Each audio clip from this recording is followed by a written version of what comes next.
Hi guys! So today yung solemneng pagtatalaga sa simbahan ng Antipolo o Katedral ng Antipolo bilang International Shrine o pandaigdigang dambana ng Mahal na Birhen ng Kapayapaan at mabuting paglalakbay. So pupunta nag-angkas na nga tayo and as usual, sobrang traffic pa rin sa Rizal. Hindi ko nga alam kung paano ako nakapunta ng maaga dito. 7 a.m. pa lang, nandito na tayo ngayon sa simbahan. At luckily, nakapasok tayo dito kasi hindi talaga rin pumapasok dito sa parteng ito. At nakita ko yung ibang tao nandun lamang sa labas. Pero dahil napaswerte tayo dito, sinabi sa amin na pwede daw pumasok at kaunting tao lang ata yung nakapasok dito.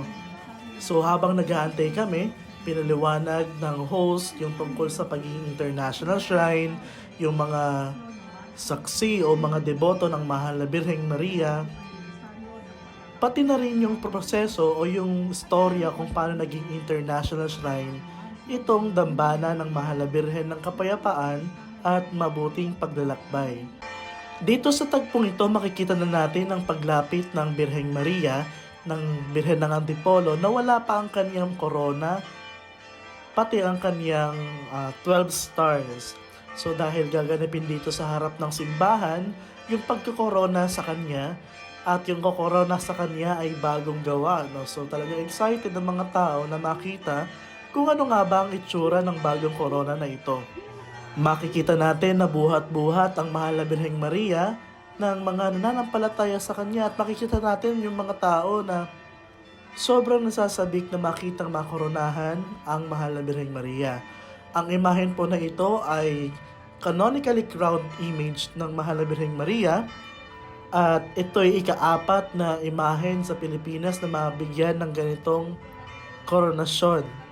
Ngunit ngayong araw na ito, masasaksihan natin ang pagkakorona muli sa Mahal na Birheng Maria. Sobrang dami rin ng obispo na nakita ko dito. Sabi nga dito, 18 bishops yun nandito. Ayun yung kasama ko sa Erin and may nakuha na rin kaming stampita na pinamimigay. So ito yung video ng pamimigay ng stampita.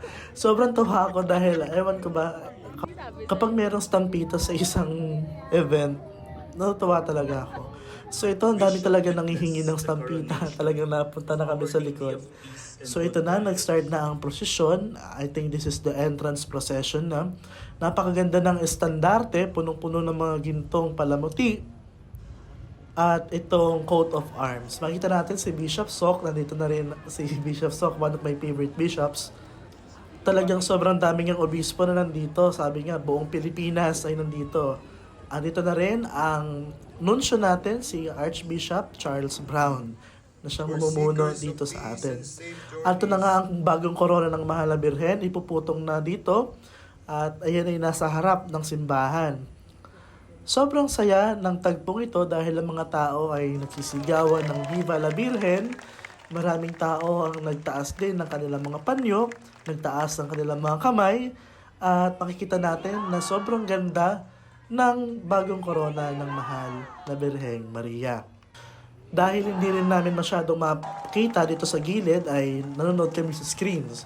So talagang napakarami rin ng mga confetti dito. No? So naalala ko kapag napunta kami ng concert, kapag may nakuha kang mga confetti na ganyan, ako Diyos ko, daming pwede nyo siyang ibenta. No? So, sobrang saya nung nakita ng mga tao ang ganitong tagpo. At syempre, dahil it's itong mahalagang pangyayari sa simbahan. At hindi lamang sa simbahan ng Antipolo, kundi na rin sa buong Pilipinas. So, ayan, namula tayo ng mga confetti. Pabalik na nga ang Mahal na Birhen ng Antipolo sa simbahan para iluklok muli sa kanyang dambana. At dito na nga magsisimula yung misa na gaganapin para italaga itong simbahan na ito bilang pandaigdigang dambana ng Mahal na Birhen ng Kapayapaan at mabuting paglalakbay. So makikita natin yung galaw ng Mahal na Birhen. Actually may nag-comment sa akin na napakaganda ng pagdadala sa kanya dahil parang talaga naglalakad ang Mahal na Birhen bilang isang reyna. Dito pa rin pumasok ang Mahal na Birhen sa pasad ng simbahan sa may entrance. At nakita ko rin yung kanyang vestment dito bago rin ang kanyang sinuot. Napakaganda kaya kudos po sa lahat ng gumawa at nag-participate para magawa itong ganitong pangyayari sa ating simbahan. Mahalaga sa atin ito dahil tayo ay tinatawag ng Pueblo Amante de Maria o bayan sumisinta kay Maria. Marahil marami tayong kwento ng himala sa ating mahal na birhen dahil tayong mga Pinoy ay likas na pagmamahal, likas na may pagmamahal sa ating mga ina. At sa pamamagitan ng imahe ng mahal na Birheng Maria, dumadaloy ang biyaya ng Diyos sa pamamagitan ng mga panalangin ng mahal na Birheng Maria. So ito na nga, nag-start na ang misa at marami tayong natutunan mula sa homily ni Archbishop Charles Brown tungkol sa mga popular piety ng mga Pilipino. So nandito na nga ang iba sa aking mga kaibigan, no? So nagpunta rin sila dito sa Antipolo para makiisa sa gaganaping pagtatalaga. So hindi talaga ako makakauwi ng church event kung wala akong mayroong mga stampita at mga prayer cards. So nandito na nga kami, alas 12 na ng tanghali. Ito si Kuya Burns, Baasi yung content lead ng Hallow app.